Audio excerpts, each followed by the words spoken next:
Сайн байцгаана уу? Дэдэ ТV YouTube хуудсанд маань тавтай морил миний өмнөх бичлэгүүдийг үзэж намайг дэмжиж, урмын үг хайрлж, шүүмжил битсэн бүх хүмүүстээ маш их баярлалаа. Ингээд шууд дараагийнхаа дугаар руу орцгоё. 1990 оны 6 сарын 25-ны өглөө. Минжи тэр үед 6 настай байсан. Орон сууцныхаа хорооллын нэгэн цэцэрлэгт явдаг байв. Минжи хурдлаарай. Ингэж байгаа цэцэрлэгээс хоцорлоо шүү. Тэгтэл цонх руу харсан чинь бороо орж байлаа. Минжи шар суу өмсөөд шар шүхэр бариад гэрээсээ гарсан. Хэдэн цагийн дараа цэцэрлэгийнх нь тарах цаг болсон. Ээж нь цэцэрлэгийнх нь урд хүлээгээд зогсож байтал хүүхдүүд ээжээ гэд гүйлдэн гарч ирцгээж байв. Гэтэл нэг л сонирн байсан. Бус хүүхдүүд бүгдээрээ гарч ирсэн боловч Минжи ганцаархнаа гарч ирээгүй. Багшаа, манай Минжи хаана байна гэсэн чинь энэ үгийг сонсоод багшийнхэн цараа сонирн болоод Минжи юу? Төрөөхөн ээж нь байна гэд нэг хүн залгаад тэгээд явуулсан штэ гэж хариулв.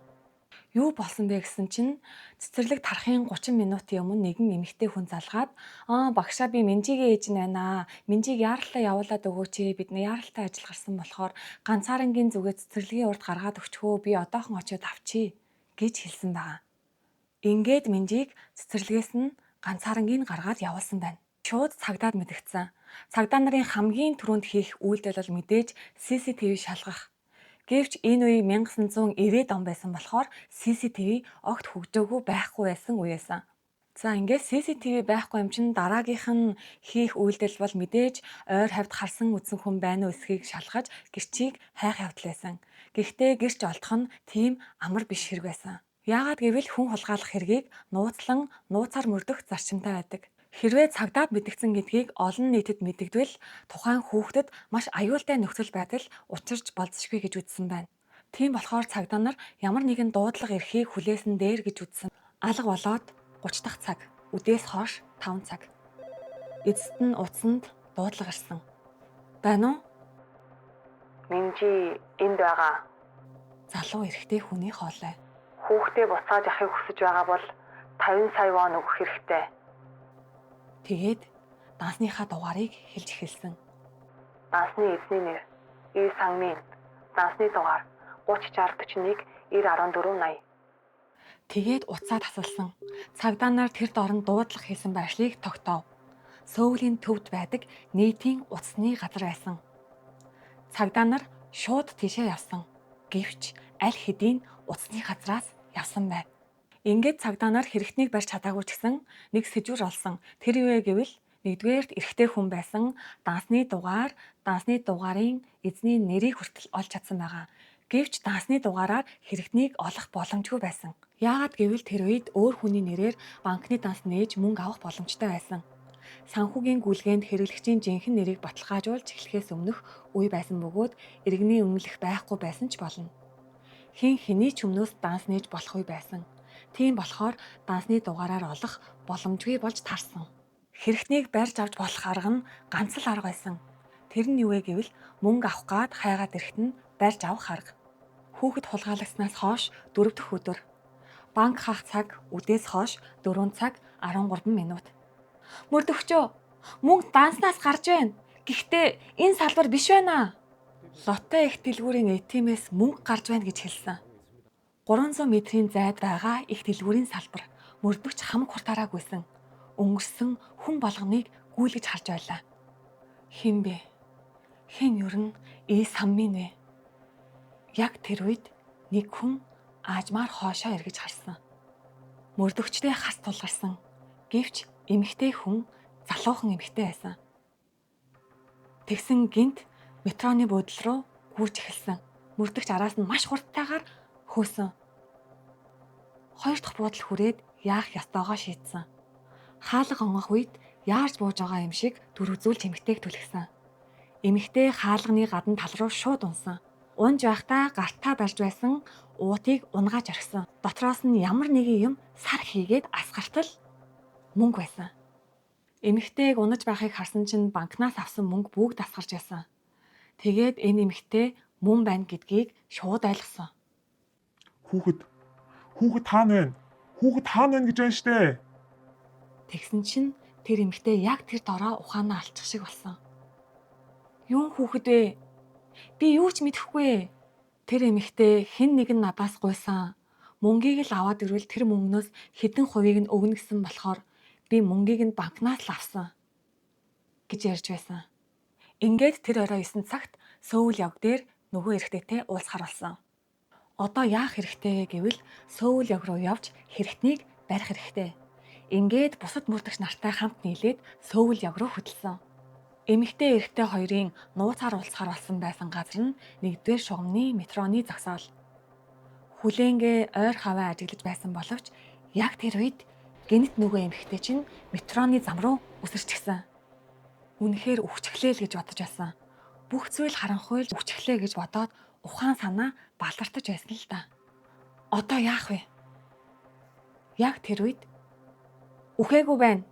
Амьсгалж байна гэх хоолой сонсогдож эхэлсэн. Дамнуурган дээр эмэгтэйг тавиад шууд эмнэлэг рүү гүйсэн. Эмэгтэй дараагийн өдөр нь ухаан орж цагдаагийн ширүүн байцаалтууд эхэлсэн. Тэр хүүхэд Сүгмэн эмэгтэйчүүдийн их сургуулийн 6 давхрын дээвэр дээр байгаа. Хүүхэд их сургуулийн дээвэр дээр байгаа гэв. Мөрдөгчөд шууд тийш явсан. 6 давхар хүртэл нэг амьсгаагаар дээшээ гарсан. Гэвч хүүхэд харагдахгүй байв. Сайн харсан чинь тэр цаана нэг хаалга байсан. Тэр нь усны нөөцийн савны өрөө.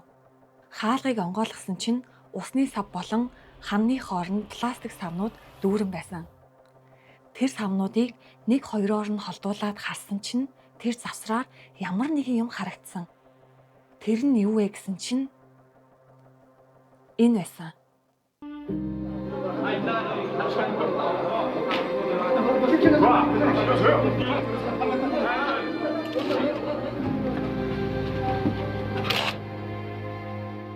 Амьд байгаа гэсэн итгэлээр хайсан боловч хулгайлагчнаасаа хойш 5 дахь өдрөө бяцхан Минжи охин хүйтэн цогцс болон олдсон байна.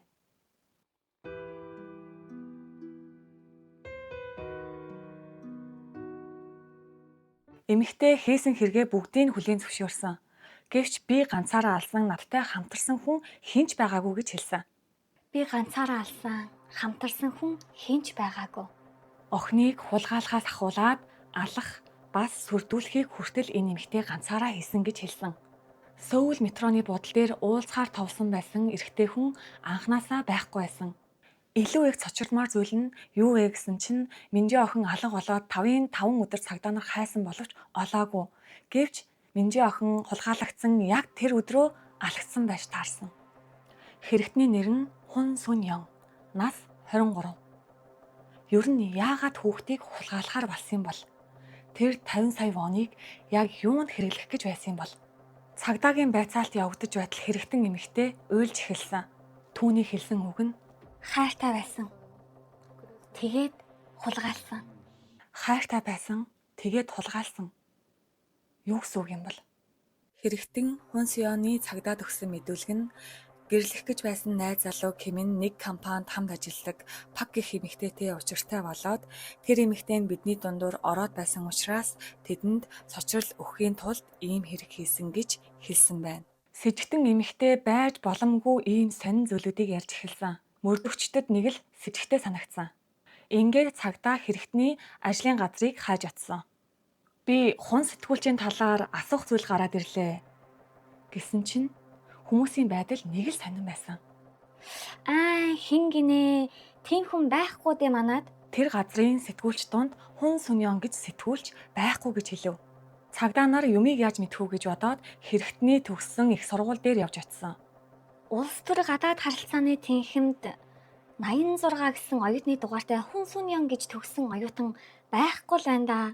Хэрэгтэн эмэгтэй ажилдаг газар дээр нь очсон ч Хун Сүнён гэж эмэгтэй байхгүй, их сургууль дээр нь очсон ч гэсэн бас ийм хүн байхгүй төгсөөгүй гэсэн хариуг авсан мөрдөгчд одоо Хун Сүнёноос шууд өөрөөс нь асуухаас өөр сонголтгүй болж үлдсэн. Хун Сён, чи үнэхээр улс төр гадаад харилцааны техникийг төгссөн үнэн үү? Гэсэн чинь Хун Сүнёны царай гинт хөшөж орхисон. Ингээд чичирсэн хоолоогоор ярьж эхэлсэн. Намайг их сургуульд явдгүйг маань аав ээж маань бас мэдчихсэн үү? Их сургууль яваагүй гэдгийг ил болгосон чинь Хун Сүнён өөрөө бүх зүйлээ ярьж эхэлсэн. Тэр эмэгтэйн ярьж эхэлсэн тэр яриа нь цочрол, гайхшрал гэсэн энэ үгнүүд ч багтана. Энэ бүхний эхлэл нь 4 жилийн өмнөөс эхэлнэ. 1986 оны өвөл. Жил бүрийн яг энэ үдээд улс даяар эсэлтийн шалгалтын халуун ур амьсгал өрнөж шалгалт өгсөн сурагчид болон эцэг эхчүүдээр дүүрдэг. Төгссөн сэтгэлээр тэнцсэн сурагчдын нэрсийг шалгахтал Хун Сүнёны нэр байхгүй байв. Аав ээжтэй одоо би юу гэж хэлнэ? Аав ээжийн маань урам хугарах байхтаа гэж бодон гэрлүүгээ алхаж, алхам нь улам ихээр хөлн хүндэрч удаашрна. Гэрийнхэн хаалгыг онгойлгож ортол ээж нь гүйж гарч ирнэ. Миний охин яасан бэ? Юу болсон бэ? Түүний амнаас юу ч гарахгүй байсан. Тэр хооронд яахаа мэдгүй байж байгаад ингэж хариулсан. Ээжээ. Би тэнцчихлээ штэ ээжээ. Гэд худлаа ярьсан. Үүнээс хойш аль хэдийн 4 жил өнгөрч сургуулаа төгсөх өдөр болсон. Сургуулийн кампусаар төгсөлтийн хувцс малгай өмсөж цэцэг барьсан хүмүүсийн дунд Хун Сүнён бас байсан. Төгсөлтийн баярын өдрөө аав, ээж, найз залууга хүртэл дуудаад төгсөлтийн дурсгалын зургийг ахуулсан. Ингээд энэ эмэгтэйн энэ хуурам чандрал дууссан болов гэсэн чинь мэдээж дуусах боломжгүй. Яагаад гэвэл сургуулаа төгссөн юм чинь ямар нэгэн ажилд орох ёстой. Ажилд орохын тулд мэдээж төгссөн диплом хэрэгтэй болно.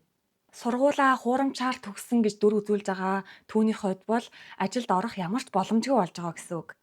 Тэгвэл Хун Сүнён бас ямар арга сэцэн бол? Ээжээ. Би телевиз радиогийн шалгалтанд тэнцчихжээ. Явчаад ирье. Гэж хэлээд өглөө бүр ёе дөрөв ажилдаа явдаг болов. 4 жилийн турш худлаа ярьж хуурамч оюутан байж болсон юм чинь хуурамч сэтгүүлч гэсэн байх боломжтой. Гэвч энэ удаад түүнд маш том асуудлууд гарч эхэлнэ. Яагаад вэ гэхлээр өнгөрсөн бүх хугацаанд аав ээжээсээ оюутныхаа сургалтын төлбөр болон карманы мөнгнүүдийг авдаг байсан. Одоо тэр ажилд орсон. Тийм болохоор аав ээжээсээ дахиж мөнгө авах ямар ч боломжгүй болсон гэсэн үг. Яагаад гэвэл өөрөө цалинтай байж таарна. Яг тэр үед найз залуутайгаа харилцаа нь муудаж эхэлсэн. Түүний найз болон найз залуу хоёр нь нэг компанид ажилладаг байсан. Тэгээд яагаад ч юм түүний найз нь энэ бүх худлаа ярьж байгаа зүйлүүдийг нь мэдсэн юм шиг санагдсан. Хэн нэгэн бүх нууцыг нь мэдээд байгаа юм шиг санагдахаар маш дарамттай санагдсан. Тэгээд энэ нөхцөл байдлаасаа яаж гарах уу гэж бодсон тэр нэг аргыг олсон. Тийм ээ. Мөнгө. Мөнгө л байл би баригдахгүй байж чадна. Мөнгө л байл би байнга худлаа ярьж чадна гэж бодсон. Гэвч энэ мөнгийг яаж олох вэ? Ингээд тэр мөнгө яаж олох вэ гэж бодож байгаад толгоонд нь нэгэн муу санаа орж ирсэн. Тэр нь юу вэ гэвэл хүүхэд барьцаалах санаа. Бүх зүйл болж дуусны дараа өөрийнхөө хийсэн зүйлд харамссан уу яасан бүгдийг ярихаар болсон боловч харамсалтай нь аль хэдийн оройтсон.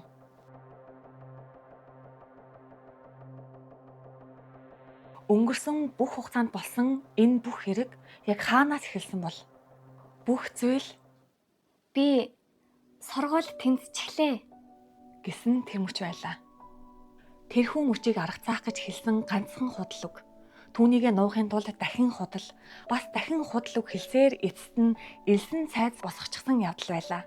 Тэр элсэн цайзыг хамгаалах гэж байгаад эцэст нь ямар ч гэм буруугүй цаахан цаас шиг нэгэн бяцхан хүүхдийн амийг хүртэл булааж авахар болсон.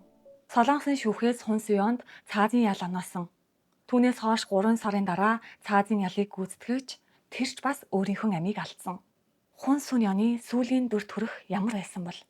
Үдээс хойш 3 цаг 45 минут төвшүүртэй уур амьсгалын дунд шоронгийн даргын байцаалт эхлэв. Хун Сүнён байцаалтанд хариулж чадалгүй нөлөн сасгаруулан үргэлжлүүлэн чангаар уйлсаар л байлаа. Сүүлчийн гэрээслээ хэлхийг шаардсан даргын үгэнд хэлэх үг байхгүй гэдгээ илэрхийлэн толгоос эксрэв. Харин хамбал хамтай нүглээ намжлах үедээ хохирогчийн гэр бүлээс уучлалт гуйж байна. Аав ээжтэй дэндүү том нүгэл үйлдлээ гэж хэлжээ. Ёслол дуусмагт хөшиг шууд хаагдаж ялыг гүйцэтгэв.